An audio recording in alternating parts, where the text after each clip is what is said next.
Welcome to Your Iconic Image.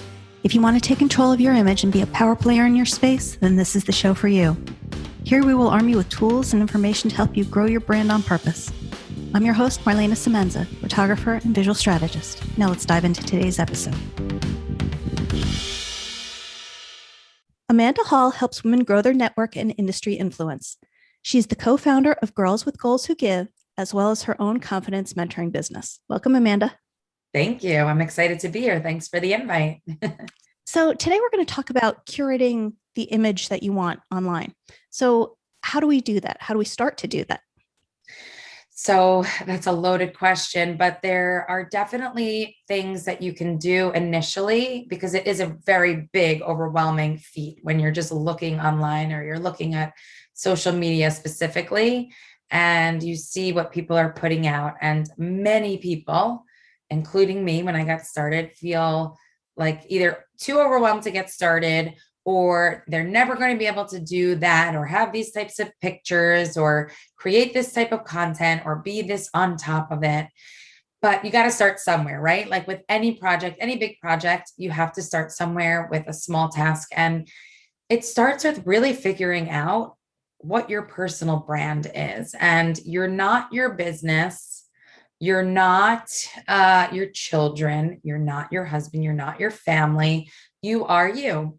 And what most people overlook is that we all have unique gifts that we can tap into and lean into. And people are attracted to those unique gifts. But many times we don't see them, or we overlook them because they're within us and we live with ourselves every day. So they're really hard to decipher what those gifts are. So it's figuring out what makes me unique. What are my stances, my opinions? What makes me really passionate? What makes me really angry? What makes me feel alive, energetic? What do I love to do? And there's so many elements that could be the essence of a brand, but really sitting down and figuring out what you want your brand to represent, you personally, and then getting started there and starting to speak to that personal brand. So what about people who are introverts or shy? How much do they really need to share? So interestingly enough, I call myself the extroverted introvert because I can interview all day. I can go to a party and talk to anyone about anything and have constant lively conversation. But I also grew up in a very protected environment where we didn't really share a lot. So for me to put myself out there took a lot to get over the hump. It took a lot for me to get to the point of saying, I'm going to share this with the world. But what I realized, and this goes for anyone who's an introvert, is that, listen, you might really resonate with other introverts or even extroverts. And it's not really a matter of being an introvert. It's more about saying to yourself, like, why am I even doing this in the first place? Why do I want to build a personal brand? Why am I putting myself out there to even sit down and think to myself what makes me unique, and and start searching social media and taking notes on things that I like, things that I don't want to do. Why am I doing this? Because there must be a reason. Is it because you are trying to become the go-to in your market? Is it because you're trying to elevate maybe your business, which isn't your personal brand, but you have a business and you want to have your own personal brand behind that, because that brings, obviously, there's a lot of credibility to your business when you have your own personal brand. So it really comes back to, why am I doing this? Why is it important? And then saying to yourself, well, if it's this important to me, then I'm going to step outside of my comfort zone little by little and share some little pieces of me that I know are going to help that person, that person I identify as my ideal client avatar, somebody that would really resonate with what makes me unique. For instance, I'll give myself as an example, just so that people can grasp onto something.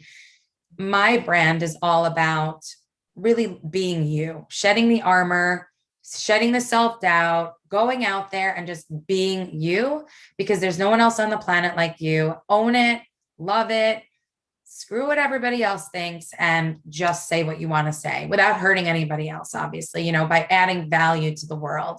And empowering specifically women to step into their power and just be who they are and feel really confident. So, in order for me to do that, I can't say those things and then not put myself out there. So little by little, I started to share stories of myself overcoming self-doubt and saying things that might not have been very comfortable for me. But as with anything, when you start to do the uncomfortable, it becomes comfortable, and then you have to just keep going. And all of a sudden you have this personal brand that people stop you on the street, or reach out to you and they say, you posted something the other day that really hit me, or it struck me. And it's like, that's how you know you're making an impact. And it's more about letting go of the ego and just know that you're there to serve. And to me, it's also about letting go of you're going to be liked by everybody, because you're not. But go ahead, talk about that a little bit. Sure. I actually did a post a while back, and it was like, hate to break it to you, but not everyone's going to like you. And you have to be okay with it. Or you don't have to be, but you might want to consider being okay with that fact. And it's really hard for people to come to that. A lot of people are people pleasers. They want everyone to like them, but that's no way to live. It's an exhausting way to live. So finding your people, finding what makes you unique and your personal brand really helps with that, because it allows you to discover who you want to spend your time with, who you want to spend your time on, what you want to say yes to, what you want to say no to. And it makes your life a lot less complicated. And it also allows you to fill yourself first. So many people are worried about putting the right presence out there, doing the right thing, saying the right thing, making sure everybody likes them. And they're so exhausted, they have nothing left for themselves. So, that saying, fill your cup first, or, on the airplane, when they say, adults, put your oxygen mask on first and then take care of the child next to you. It's because you need to survive in order to take care of that child. So in order for you to be of value and of service to others, you need to take care of yourself in the best way first. So when we're first starting out, especially, or even if we're revamping or getting clear on us and our brand, should there be a certain set of filters that we put our posts through? For example, okay, does this serve my end goal? Does it serve the people I'm speaking to? Talk about that a little bit. 100%. So, and I used to do this, so I can really relate to this question. I used to create content based on whatever I was thinking or on my mind. And when you're building your own personal brand or presence online, if you're doing it for a serving purpose, I should really speak to, because some people are just on social media to share family pictures or connect with other friends, and that's great. But for the purpose of your audience and people who are building businesses or building brands or want to get to the next level in their career, it's important to think about what that end goal is, like you said, or what the viewer, or that one reader, that ideal client that you want to connect with, that one person that you are writing to, which is a lot about building your personal brand, right? Like whatever your unique gifts are and who that person is that would really benefit from learning these lessons. When you discover who that one person is, when you begin to write, every single thing you write is dedicated to that one person, not multiple people in that group. It's literally, you're thinking of that one person, because it makes it so much easier to create content when you're thinking of one person who is that ideal client, and creating content that is going to resonate.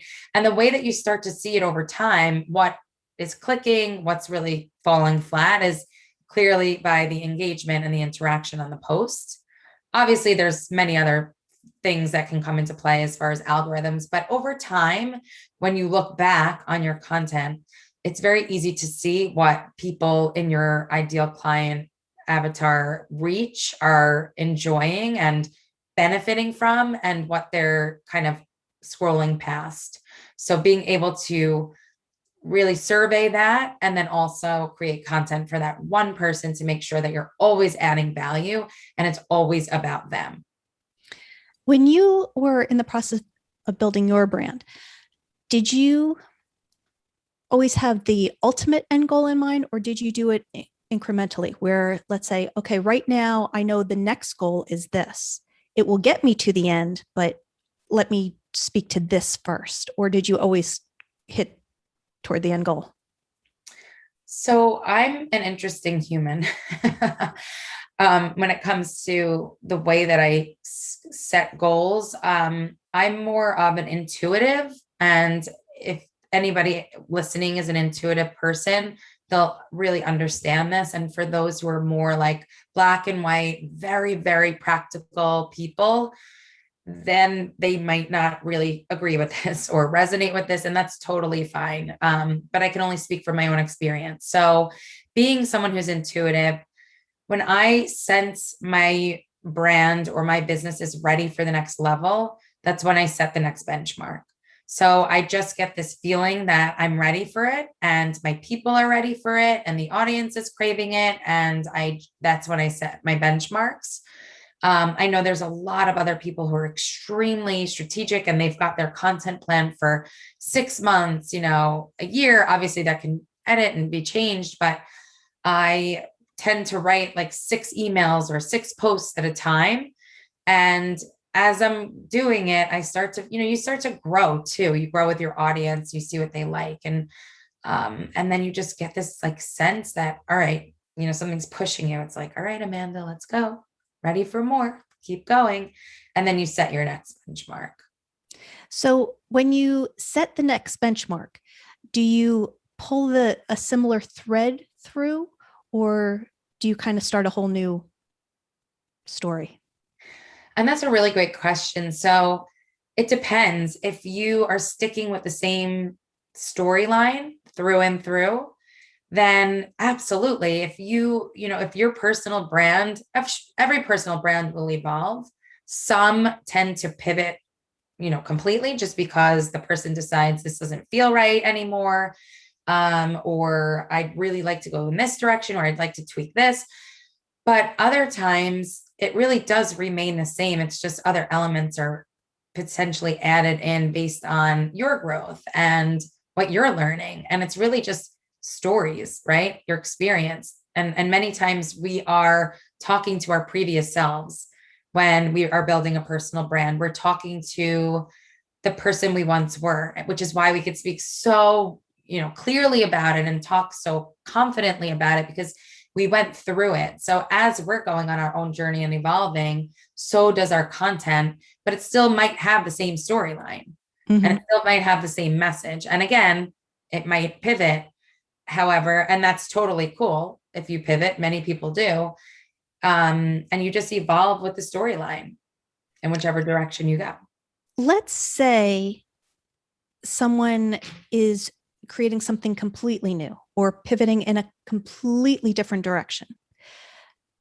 In your experience, do you believe that it is that they should kind of scrap their current social media and start over, or just pivot and let the audience either grow or fall away or whatever as need be? So I want to also say I'm not an expert on any of social media. Right. I can only speak from my own experience, but I do like this question and I have myself done this. So again, could speak from experience and in my personal experience, people know, like, and trust you already on your account, right? You already, whatever brand it is that you're building or information you're putting out into the universe, it's getting consumed by people who are there because they follow you for a reason. They're there proactively. They've, chosen to be there. So I think people really appreciate watching a brand either evolve and grow or pivot. I've had many people say to me before, I've noticed that you used to talk a lot about this, but now you talk a lot about that. And I really like it. Or I've noticed a change in your appearance, in your photos, in the type of the type of content you're putting out. People notice those things and they appreciate it. And there's nothing wrong with pivoting. There's nothing wrong with having with going with your gut or going with what your audience is telling you. If they like something that you're doing and you want to make a sharp right because that's the direction they're pushing you and it feels good to you, which is a great point, it must feel good to you too, then absolutely stick with the same account and show other people what can be done with a pivot, with a shift, and as you evolve and grow. I think it's actually a great story. When you create your content, do you write first and then find images or video or whatever that complements that, or vice versa? Or it depends? I think it depends. I'm thinking because there have been many times where I've gotten a batch of photos back and I said, this one really, like, I remember what I was thinking, and this speaks to a confident woman who needs to own her power, or this one speaks to a woman who's still stuck. She's still stuck, but she's really trying. So in that respect, if I get back a batch of photos and I feel really compelled at like creating content around the photo, I will. But for the most part, it will align with my email marketing and the messages that I'm sending through my emails. And I'm just kind of cropping them down a little bit and then choosing photos for it. Mm. In your social media, how much is photo? How much is video? So if we're talking about my personal brand, I'd say I started out heavy photo. And then I really wanted to toy around and play around with, video, obviously, with doing interviews and Instagram lives and reels. I had a great time doing it. There was like 3 or 4 month period where every week I would create some sort of video content. And then we got into this is an interesting one, and this might resonate with anybody who owns a business and is trying to build a personal brand, but we went into a launch period for Girls with Goals Who Give, which is my organization that you mentioned in the beginning. And that is for female entrepreneurs who are mindset focused and really ambitious. They're looking to be the leader in their market. And we were going through a launch phase, and it was like 24/7 around the clock. And I just completely had to take the gas off the pedal of my own personal brand. So actually on my list today is getting back at it. It's been on my mind, but now it's on my list, and I'm going to be going through that today. So I was doing it for a while, but video content is king for sure. I mean, anybody in the business, anybody who's creating content is going to tell you the same thing. So absolutely have fun with it. At the end of the day, it's not so serious. It's like, if you're doing it for the good of others and you're doing it to create value and help people, it's, again, like you said, it's not going to be for everyone, and you have to be okay with that. If you're going to do it confidently. So just enjoy it. Try new things. The other day we almost have in our Girls with Goals Who Give membership, it's almost like a mastermind. We have this really tight knit group of members, and myself and my business partner taught the first session. It was all mindset. So it's expert speaker talk. Then it's a member power discussion to talk about how to apply those lessons to your life. And so since my partner and I did the mindset talk, we usually bring in speakers. We did the member power discussion, and so many of the women have fear of going live on Instagram, fear of even just doing one post, fear of interviewing somebody on IG Live, fear of trying reels, fear of, you name it, they have that fear. So I clearly didn't start where I am now. And that was the message I wanted them to know, is that with anything, like I mentioned before, when you're starting something new, you got to start somewhere. You got to start somewhere and get yourself a little uncomfortable and get to a place where you're comfortable with what you were once uncomfortable with, so that you can keep moving the needle forward and getting to a place where you almost just like pop on live and don't even care anymore. Right. And the conversation just like this, it just flows. And, I am a strong believer in the fact that you cannot have a strong personal brand if you are not visible. So talk to us about fear for a minute, since you brought that up. If somebody is afraid of being visible, showing up in photos, showing up on video, all those kinds of things, what is something that you would tell them? As with any fear, most likely it would be time to peel that onion and figure out where and why that fear keeps coming up. Why, keep asking the question, okay, why am I afraid to put myself out there? Well, I'm afraid of what people are going to think of me. Okay, why are you afraid what people are going to think of you? Well, I don't really like to be judged. Okay, well, why don't you like to be judged? I don't like to be judged because I remember when I was a child, these children used to judge me and make fun of me. And it's just peeling back that onion to finally get to the place of discovering where the fear comes from and letting it be a teacher rather than letting it become you. So many people let fear take over themselves and they become the fear. I am too afraid. I am not good enough. Whatever that fear is, it's like, I am. But instead, it's not I am, it's that fear that I have is teaching me that I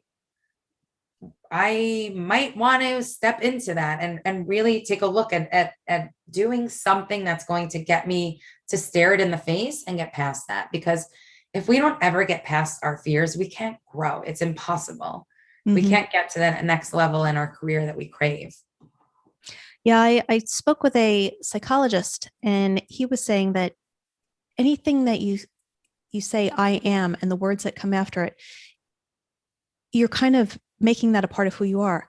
Instead, change it to things like I'm experiencing fear, or I'm experiencing anxiety, or something like that, because then that allows you to start to do exactly what you just said. And It's almost like it separates you from the fear instead of being one.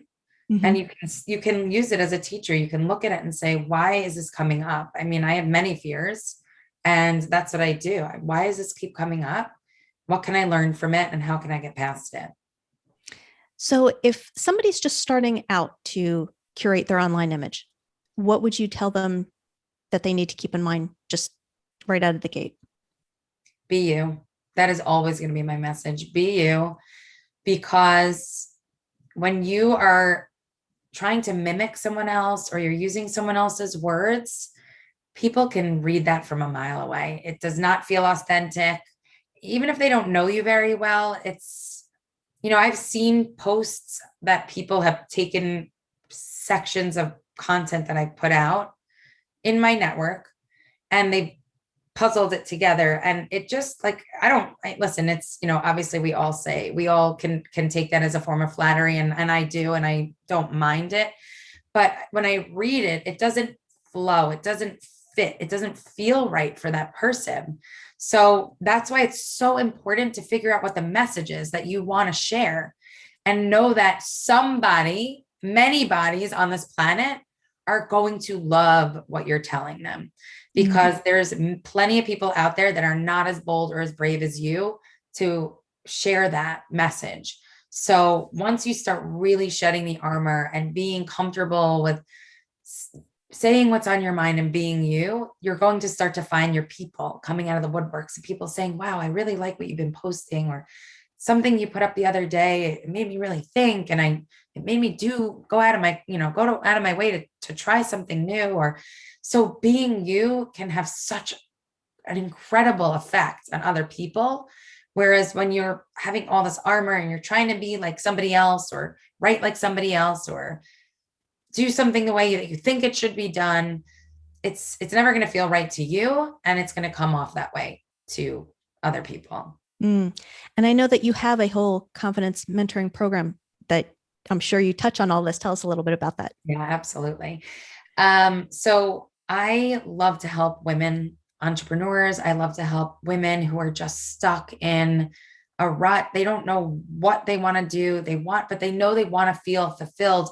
They want to feel valuable, but they just can't figure out what it is that's going to make them tick, that makes them shine. So I walk them through a program that helps them discover, almost like what we're talking about today, their personal brand. But we don't talk about it in those words. We talk about it as far as What are their unique gifts? What is so special about them? What makes them tick? What makes them happy? What makes them feel beautiful? And how to lean into those things, and how to spend more time with those things, how to stop, trying to please other people and shoulding all over the place. I call it, I should do this and I should do that because this person thinks that and we get rid of all of that. We really let go of all of that because sometimes people just need permission to. And so that's what I give them. I give them permission to let go of the shoulds and let go of the, I should be doing this, or perfectionism, or what are other people going to think, or I should say that, or I should do this. And we get down and deep and figure out where that comes from. And I help them lean into their strengths so that they can feel really confident and powerful in who they truly are. And that's when you can feel your real pure joy, when you're really living your life based on who you want to be and who you feel really good about being. Love all that. Thank you. With that, Amanda, I just have 4 final questions for you. Absolutely. So what's the best piece of advice you were ever given? Saying no is self-care. Saying no is self-care. It's not selfish.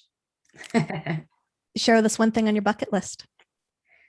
A family trip to South Africa in the jungle, in a tree house. It's on my bucket list. It's on my bucket list to pay for it for my family to go. So I need to wait for my daughter, who's 5, to be a little older, but it's on my radar. It's on my bucket list, and it's happening. There must be something about the people that I'm connecting with, because you are not the first person to mention Africa. You're not even the second or third one to mention Really? Africa. Wow. Yeah. We're thinking big. We are. So when the toy companies finally get around to making an action figure of you, what 2 accessories will it come with? So sandals. Is that an accessory? Yes. Yes. Right? Because I don't wear shoes, even in the winter. So it wouldn't be a true representation of me if it wasn't wearing sandals or barefoot, and some kind of like energy aura, because everywhere I go, I just want to permeate the space with positive energy and positive vibes. Love it. And last one, how do people find you? So you can find me on my personal brand at by Amanda Hall, which is my Instagram handle, or my organization, Girls with Goals Who Give. If you are a woman who's looking to become the authority in her market, the go-to, you can hit us up on girlswithgoalswhogive.com. Sorry, girlswithgoalswhogive.com, or at Girls with Goals Who Give. That's a mouthful. Yes, it is. Thank you so very much. And thanks for being here. Absolutely. Thanks so much for having me. Thank you for joining us. Once again, I'm Marlana Semenza, photographer and visual strategist. Please comment, like, or share this episode, and don't forget to subscribe so you don't miss a thing. For more information on how I can help you create your iconic image, visit marlanasemenza.com.